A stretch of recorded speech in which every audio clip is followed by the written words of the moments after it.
Welcome to Rise Up. I'm Alia Halal. And I'm Irfan Alamgir. And we're joined here with Hadil Elkhouly, our Human Rights Outreach Coordinator. How are you doing, Hadil? Thank you so much, Alia. Alhamdulillah. Good to be here. How are you, Dr. Yes. Once again, we launch into Human Rights with Hadil. I like that segment's name and very good caption, yes. Because Hadil's a regular contributor now on Rise Up, and it's great to have you back again this morning, Hadil. Thank you so much. Thank you. So, Hadil, we were wondering if you could give us a brief update on what's taking place in Morocco, because things escalated very much recently there, and we're not fully aware of the details on Yahya and Huzaifa and how they're doing now. If you could tell us a bit more about them, and for those who might be tuning in for the first time, the context behind what happened and why it happened. Yes, absolutely. The case in Morocco is now a nationwide case that went beyond the case of Huzaifa and Maryam Malfouz's brother Yahya to a nationwide campaign of state media, religious authorities to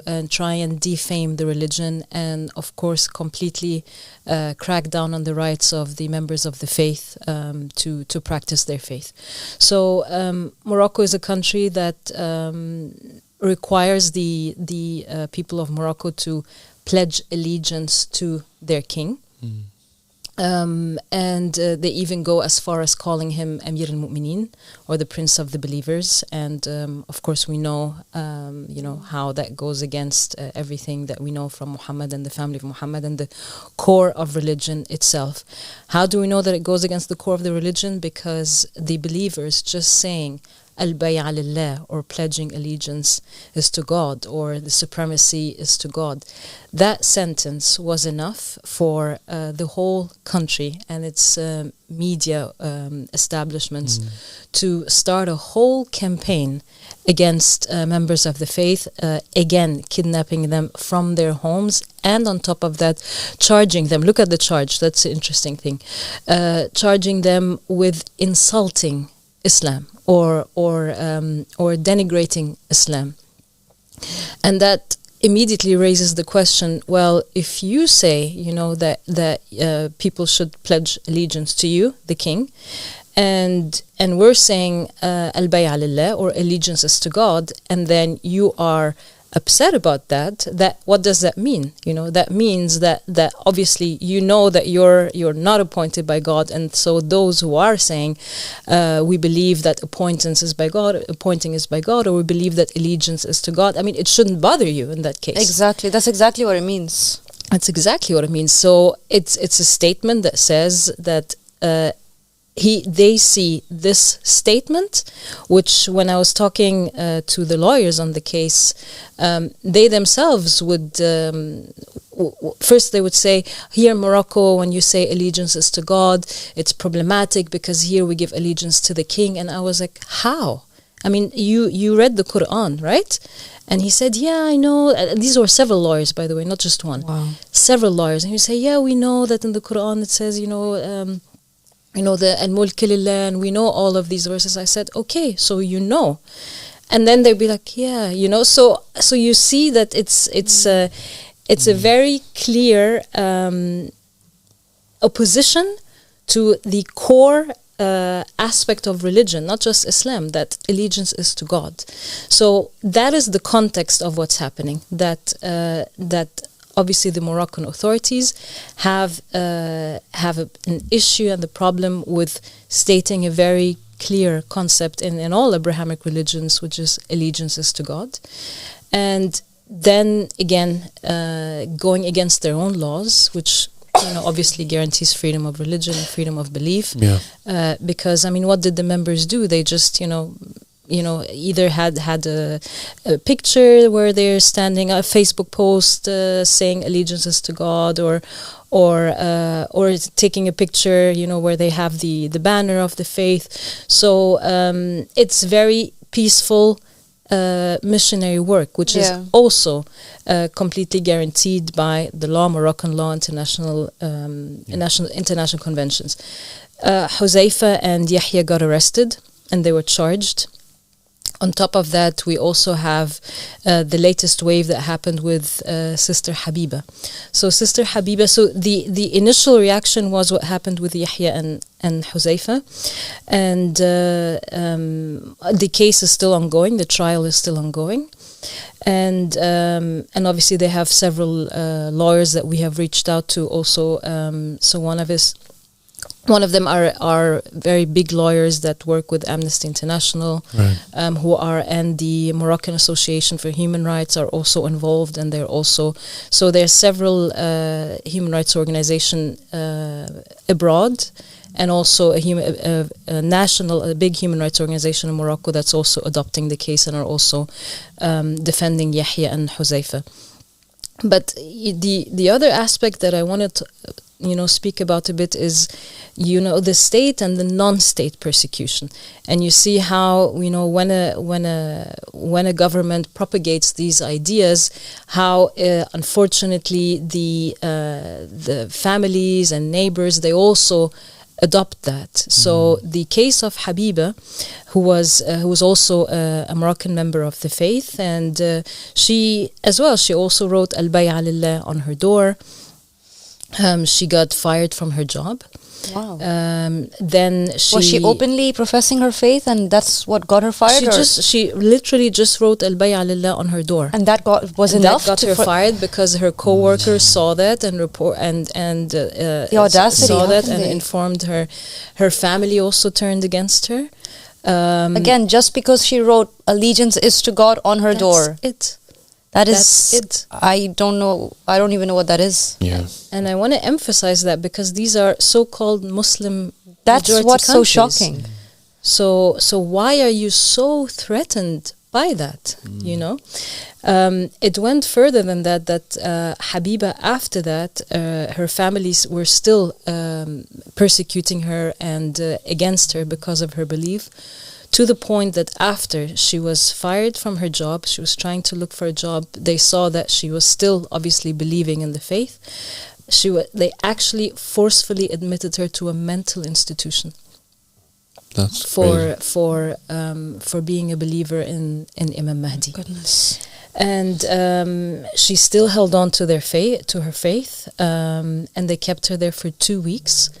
And after she came out, she saw obviously what happened to Yahya and to Huzaifa, and as a believer, she wanted to, her and all the other members of the faith, they still insisted that if you're going to arrest one of us for holding on for expressing our faith, we are all going to profess our faith, because that you cannot silence us. And so we saw all over Morocco there were these leaflets that said this is the frequency of the channel. We pledge allegiance and we affirm allegiances to God. We believe in Abba Sadiq alayhi salam. So overnight there were leaflets all over Morocco, and we saw that they had pieces of chocolate, right, little candies and sweets that we were putting on the windshields, right? To say that our message is a peaceful message, and you have no right to terrorize us in this way, because at the same time now Moroccan state-owned media was now trying to portray them. I mean, they were really confused. They were all over the place. They didn't know what to say. So sometimes they call them ISIS, sometimes they call them terrorists, sometimes they call them secular, sometimes. So they really they just wanted to defame them in any way possible. But that statement from and the actions from the Moroccan believers was obviously stating the opposite, stating, look, our message is a message that you all claim to believe in. You all say we're waiting for Imam Mahdi. So how can you charge me with insulting Islam for saying something that you're supposed to be believing in as well? So it was a very difficult case with Sister Habiba. It continued that after she was released from the mental institution, it went to the point that her family, and by the way, this is not the first time, it happened in other countries as well, that and it's really horrible to say that this is still happening in this day and age, that the families and the neighbors actually decided together to take her to an exorcism session. Oh God. Wow. Can you believe that? That's for believing in the will of Muhammad sallallahu alaihi wasallam. What is happening to these countries? No, I find it fascinating you describing this apparatus that exists on the ground there in Morocco, and clearly there is a state persecution wing, and then they have this, like you said, the non-state, which is how they somehow are able to skew the perceptions of people through smearing tactics like this, by getting them admitted onto these psychiatric units, labeling them as being possessed demonically, etc., etc. And then they have their state media propaganda wing that spews the agenda of the government and confusing the people basically through lies. This thing really, they have it down to a T in Morocco, it seems. But how much of it is actually translating on the ground in terms of persecution by the, like you said, the neighbors, the local community? Is it working? Like, are they following the agenda of the government, the way that they are trying to run this? I mean, unfortunately, in the case of Morocco and Habiba, we saw it did, and in other countries too, where... like Malaysia. Like Malaysia, like Iran. In Iran, in many members, it was family members who reported their son, their brother, their husband for being a member of the faith. Right. And the government is using fear. They're saying, obviously in Iran, they're saying that they're portraying the members of the faith to be traitors of the regime for not believing in the marja'iyya or in the wilayat al-faqih. So they're using that. I mean, I think it's one of the most, horrific forms of persecution when it is your own father or your own mother or your own, your wife, your husband are the ones who take you and literally hand you into the police, because as a human being, that's the first person you call when you're in danger. Mm-hmm. Can you imagine? And they are the ones who take you and throw you in a mental institution, or deliver you to the authorities for what? Yeah. For what? Well, but they're portraying them as some kind of terrorists or ISIS members who are trying to shake up and change the essence of the religion of the land of Morocco. I think this really requires, it's an information war, isn't it? We have to somehow engage in a debate where maybe one of these channels in Morocco can have one of the Ansar who speak in Arabic, or one of the Moroccans who are in the Dawah, and really have a debate and say, look, what is the basis of the claim of the King of Morocco? Yeah. Let's put the evidence side by side and let's let the people judge. Yeah. We don't have to put people into these, mental asylums and all these different institutions that they're being put into, so that people can think this is clearly an insane individual. He has no understanding of what's going on. Well, let's get somebody on a mainstream platform. How can we make this happen? Because it really is an information war. That's a very good point. I mean, the media now, there are other, left-wing media who are obviously seeing that this doesn't make sense. So now what? Because there's one Moroccan after the other, and so many people who are now pledging allegiance, and coming into the faith. So what? So are they all, mentally insane? So I think this is inevitably where it's going now. That it's this weak house is shaking. Yes.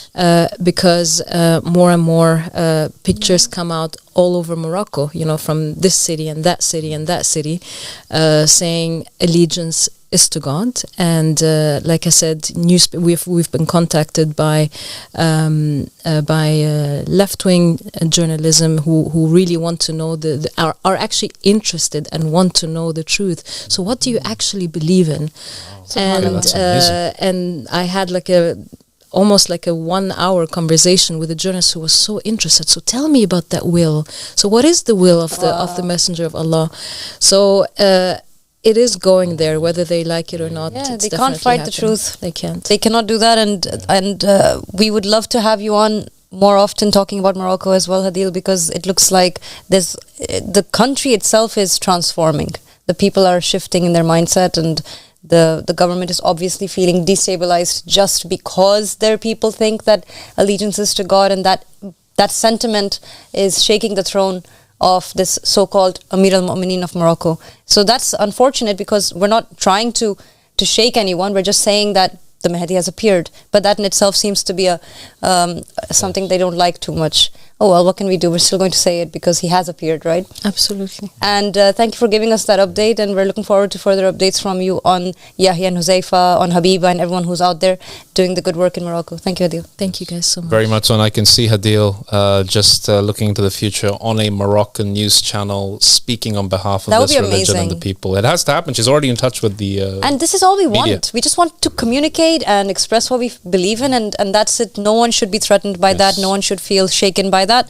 And unfortunately, when truth comes forward, falsehood does cower in fear. So that's what we're seeing happening right now.